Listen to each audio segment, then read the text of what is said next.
doctor Miguel Ángel Moreta, asambleísta por Santo Domingo de los Áchilas. Vamos a referirnos, entre otras cosas, qué sucede con las calumnias en las redes sociales a propósito del Código Penal que se continúa discutiendo en la Asamblea. Señor asambleísta, muy buenos días.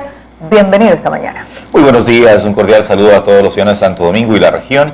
Efectivamente, la semana anterior, el día miércoles, en la Comisión de Justicia y Estructura del Estado, hubo la presencia del secretario jurídico de la Presidencia, doctor Alexis Mera, en las que hacía algunas propuestas, unas buenas y para variar una que otra así medio intimidatoria. Y en esa ocasión, cuando presenta y cuando solicita el secretario de la Presidencia y da a conocer que debería seguirse un proceso penal cuando las calumnias son a través de la internet, a través de Facebook, Twitter. ¿Cómo lo cogen ustedes? Bueno, primero como un tema un poco aventurado, excesivo, intimidatorio y sobre todo que no tendría mucha certeza jurídica. ¿Por qué decimos esto? A ver, es conocido que las cuentas de Facebook, de Twitter, suelen ser susceptibles de hackeo, es decir, de clonación, de manipulación, de adulteración.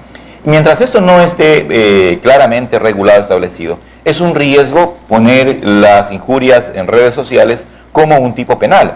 Además de que de un tiempo a la fecha, cuando el sistema judicial ha fracasado, cuando el tema de defensorías ha fracasado, ¿qué le queda al ciudadano? Cuando va a la cola de una ventanilla municipal o de una ventanilla de la Agencia Nacional de Tránsito o de la que fuere y ve que no le atienden, que lo hacen madrugar, que hay maltrato. Una es denuncia, pero, por supuesto, furibundo. La una es denuncia y la otra es ir más allá, ir al tema de injurias, que no precisamente es una denuncia. Sí, pero Marinela, ahora mismo en el Código Penal está regulado el tema de la injuria cuando se comete a través de medios de difusión masiva, sean estos impresos o no, dice el Código Penal. Y allí deberíamos tomar en cuenta que eso también es incluido, la internet. No hace falta extrapolar y decir, además, las redes sociales, como quiere el secretario jurídico de la Presidencia. Nos parece, insisto, excesivo. Yo creo que es suficiente con que se sancione la injuria calumniosa. Él ha dicho que no está de acuerdo con la difamación, en lo cual coincidimos, porque es un artículo que estaría favoreciendo a tanto caretuco que existe en el país, aquellos que nunca pagan las cuentas, que no contribuyen con el barrio o no cumplen sus obligaciones crediticias, y que se considere delito el revelar la condición de moroso, nos parece excesivo.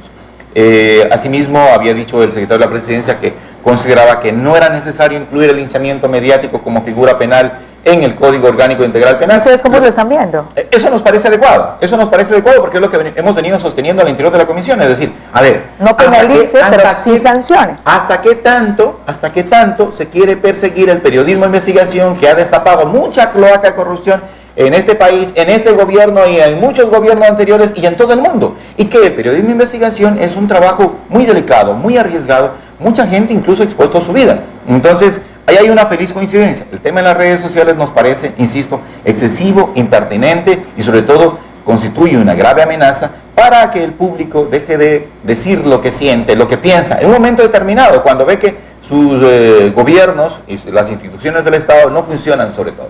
Ahora, ¿cómo avanza este Código Penal que tiene bastante tiempo, que ustedes ya heredaron de una asamblea anterior? ¿Cuáles son esos puntos en los que posiblemente no se continúa teniendo coincidencia y no termina de salir, de dar a luz la Asamblea Nacional a este código tan esperado?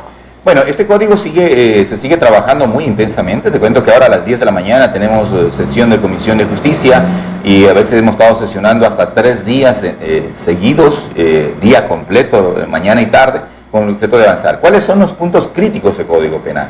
Primero, que sigue existiendo una marcada prevalencia a favor del procesado por encima de la víctima. Y decimos que eso es injusto, o sea, no se puede dar tantas garantías, tantas prerrogativas a la gente que está acostumbrada a hacerle daño a la mayoría de la gente.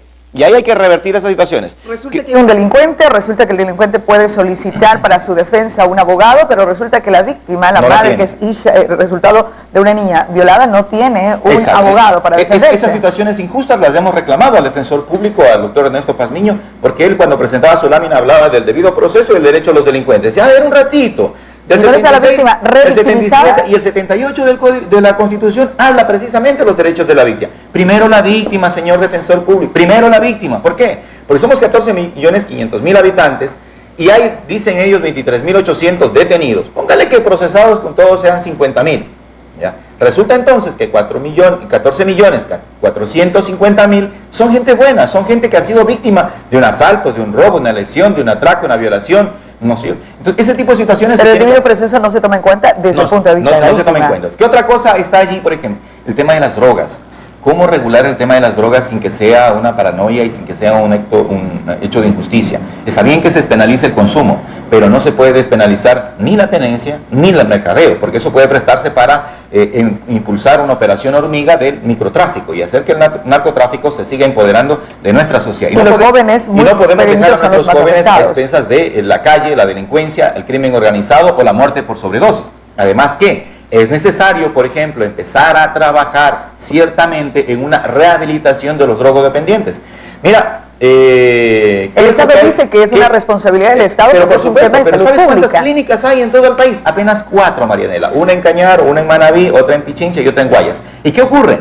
Nosotros visitamos la semana pasada el Centro de Orientación Social, por lo menos yo el de Santo Domingo y otros compañeros de la comisión de otras ciudades del país, y resulta que el 50% de internos tienen problemas de adicción. Entonces, ¿cómo queremos penalizar el hecho de que las esposas o las mamás pasen droga para que consuman sus hijos? Porque dicen que quienes, por ejemplo, tienen adicción, yo no lo sé, pero nos dicen que quienes tienen adicción a heroína tienen unas convulsiones, unos síntomas terribles derivados del síndrome de abstinencia. Pero no hay ningún tratamiento, es no como una enfermedad nada, y nadie les da atención. Y además en las cárceles no existen medicinas, no existe policlínico y no existen clínicas de rehabilitación. Entonces estamos pidiendo que si queremos recuperar para que no ocurra lo que viene pasando, mira tú, nos decían que de cada 10 personas que recuperan la libertad, 5 vuelven a la cárcel en menos de un año. Entonces, no hay rehabilitación, no universidades, no estamos haciendo nada.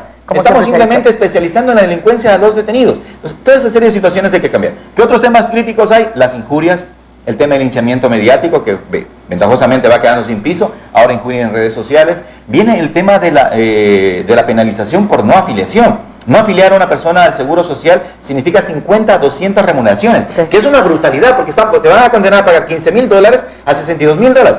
Un estafador, en cambio, le van a multar con una remuneración a 10 remuneraciones, de 300 a 3.000. ¿Nos parece justo tratar al productor peor que un delincuente? Me parece que no.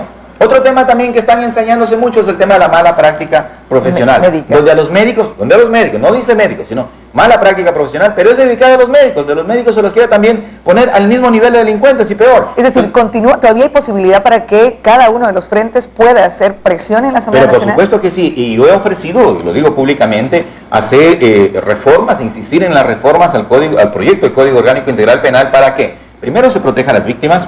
Segundo, se desintoxica a quienes están con problemas de adicción. Tercero, no se persiga ni a los médicos, ni a los productores, ni a los choferes, Marianela, peor que delincuentes. Imagínate tú que el hecho de andar con llantas lisas va a ser sancionado con prisión de 5 a 15 días. Me parece excesivo. ¿Quién anda con un carro con llantas lisas? Que tiene un carro viejito, que no tiene plata para comprar. Se le cayó la puerta, se le cayó el espejo. Es decir, el carro que está permanentemente siendo reparado. Entonces, a esa gente se la va a perseguir y es un código que de alguna forma se va a ensañar con los pobres y yo creo que debemos rectificar. Hoy vamos a tratar sobre menores infractores. Hoy vamos a tratar sobre adolescentes infractores y ahí también hay un capítulo aparte.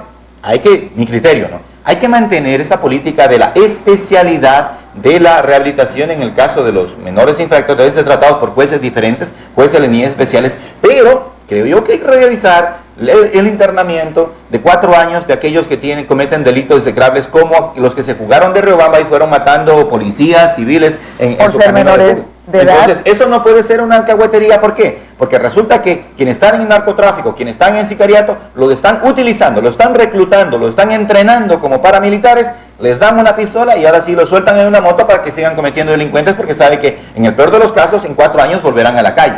Ese tipo de situaciones se tiene que frenar y seguir trabajando. Seguir trabajando por estas leyes que son tan importantes para nosotros. Doctor, muchísimas gracias por habernos acompañado.